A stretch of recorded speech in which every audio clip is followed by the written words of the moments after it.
நெல்லை மாவட்ட காவல் கண்காணிப்பாளர் அலுவலகத்தில் நடிகர் நெப்போலியன் புகார் தெரிவித்திருக்கிறார்.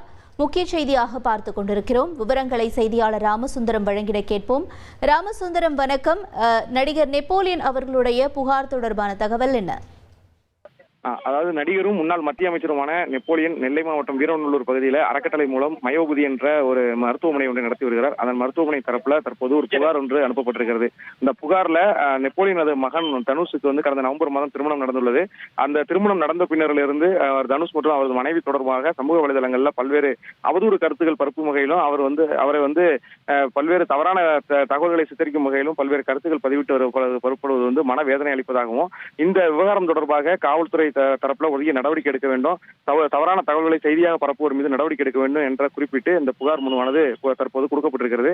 இந்த புகாரினை அந்த மயோபதி மருத்துவமனையுடைய நிர்வாக அதிகாரி தரப்புல கொடுக்கப்பட்டிருக்கிறது. நெப்போலியன் தரப்பாக இது எடுக்கப்பட்டு இந்த விசாரணைக்கு இந்த மனு அளிக்கப்பட்டிருக்கிற சம்பவம் தற்போது ஒரு பரபரப்பை ஏற்படுத்தியிருக்கிறது.